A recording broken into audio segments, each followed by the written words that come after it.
आपको वीजा की आवश्यकता नहीं है। Welcome directly to our country. अभी रिसेंटली हमने देखा है कि थाईलैंड ने ये अनाउंसमेंट करी है कि इंडियंस के लिए ये वीजा रिक्वायरमेंट्स खत्म कर देंगे। ये की बात करें, पाकिस्तान के मुख्तलिफ सिटीज के वीजा को उन्होंने बैन किया है। दूसरी साइड पे थाईलैंड जैसे कंट्री ने इंडियंस के लिए वीजा फ्री एंट्री की है 6 माह के लिए। इसलिए है क्योंकि एक के बाद एक कई देश अब ओपनली कह रहे हैं कि अगर आप भारत के नागरिक हो, आपके पास इंडियन पासपोर्ट है, आपको वीजा की आवश्यकता नहीं है। हिंदुस्तान का जो पासपोर्ट है वो दुनिया के सबसे बेहतरीन पासपोर्ट में शुमार हो गया। उसके अलावा हिंदुस्तान को बहुत से ममालिक में फ्री वीजा एंट्री मिल रही है। अगर पाकिस्तान की ये बढ़ाई आ गई है। खुद जर्मनी गया हूँ, पासपोर्ट यूं उठा के फेंकते हैं। इंडिया का पासपोर्ट वो चूम के हमारा पासपोर्ट से हमारी कोई कदर नहीं है। हमारे पासपोर्ट की क्या वैल्यू है as compare to Indian passport. और साथ ही साथ ये भी पूछेंगे कि जब पाकिस्तानी किसी दूसरे कंट्री में जाते हैं उन्हें क्या रिस्पेक्ट दी जाती है, जब बांग्लादेश के लोग दूसरे कंट्रीज में, इंडिया के लोग दूसरे कंट्रीज में जाते हैं तो उन्हें क्या रिस्पेक्ट दी जाती है। आज इस पाकिस्तान का उससे क्यों नहीं कर्जा उतारा जाता जो हम लोगों पे बिलों के टैक्स ले रहे हैं। हम पे ऐसा वक्त आ गया कि हम अपना कचरा बेच के कर्जा उतारे। क्यों नहीं? ये पाकिस्तानियों के पास स्किल नहीं है, ये सिर्फ और सिर्फ नॉलेज है। पाकिस्तान में रट्टा सिस्टम ज्यादा है। हमारे पास जो यूट्यूब चैनल है उसकी जो 51% जो शेयर होल्डर्स हैं वो इंडियंस हैं, क्योंकि वो ज्यादा से ज्यादा नॉलेज पूरे वर्ल्ड के साथ शेयर करते हैं। लेकिन बहुत ज्यादा बुरा जो है वो मोदी के हवाले से नजर आता रहा कि जी इंडिया उनकी जो ओपोनेंट से बुरा भला कहते हैं। अब जब ये वाली वीडियो सामने आई तो मैंने क्या हम अक्सर ये टर्म सुनते हैं जनाब के जो डेवलप वर्ल्ड है उन्होंने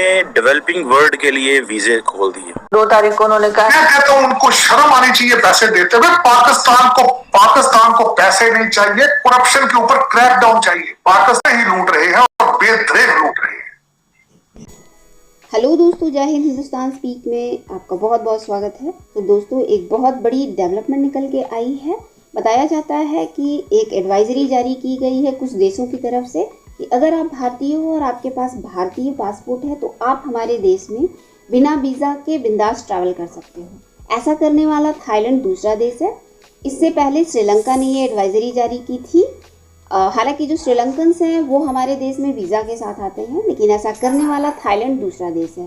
बताया जाता है कि ये बहुत ज़्यादा दिनों के लिए नहीं इन्होंने किया है, इन्होंने दिया है ये है तो ये 6 मंथ के लिए ही, लेकिन जैसे जैसे इनको कुछ डेवलपमेंट समझ में आएगी तो उसके अकॉर्डिंग ये इसको बढ़ा भी सकते हैं।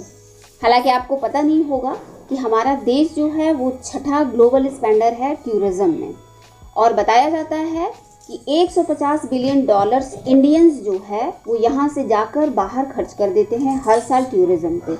आप समझ सकते हो कि इतना अमाउंट $150 बिलियन किसी देश की जीडीपी होगी। इवन कुछ देशों की जीडीपी इससे कम है। तो आप समझ सकते हैं कि यहाँ से कितने सारे पैसे खर्च करते हैं। यही सोचकर ऐसी जो है हमें देखने को मिल रही है। तो आइए देखते हैं पाकिस्तान में इसको लेकर क्या बात है। दुनिया वीजा बैन कर रही है, रिस्ट्रिक्शन लगा रही है। वहाँ पर पहले श्रीलंका ने वीजा फ्री एंट्री दी इंडियंस को, अब थाईलैंड दे रहा है। 57 और ममालिक के अंदर उनकी वीजा फ्री एंट्री है, यानी वीजा के बगैर एंट्री है। उनका पासपोर्ट देखा जाएगा कि इंडियन पासपोर्ट है। तो ऐसा क्यों भारत के लिए ऐसा? वो हर जगह हो जाते नीचे, वहाँ जाके वो बॉडी में नहीं करते। हम हड्राम है, यहाँ नहीं कर सकते, अब बाहर जाके क्या करेंगे हम। वो लोग कहते हैं पाकिस्तानी वहाँ पर आकर लड़कियों को छेड़ते हैं, एक्सीडेंट करवाते हैं, ड्रग्स बेचते हैं, भिखारी बनते हैं। मुसलमान मुल्क है, उसे ये चीज नहीं कहनी चाहिए। सर, अब उनके मुल्क में अगर कुछ गलत हो रहा है तो वो तो हमसे कंप्लेन करेंगे ही ना। और यही लोग भेजते हैं ड्रामे, इनको सब पता होता है कौन जा रहा है। नहीं ऐसी नेशनल लेवल पे क्या वैल्यू है, साथ ही साथ नेबर कंट्री है इंडिया, उसके पासपोर्ट की क्या इंटरनेशनल पे वैल्यू है। और अभी खबर ये आई है कि थाईलैंड ने ये बोला है, इंडिया को ऑफर किया कि भाई आप वीजे के बगैर भी हमारे कंट्री में आ सकते हैं। तो हम पाकिस्तानी पासपोर्ट की इंटरनेशनल लेवल पे तो कोई वैल्यू नहीं है। अगर 180 कंट्री रजिस्टर्ड है अक़वाम मुत्तहिदा में, तो हम 175 पर हैं पासपोर्ट में।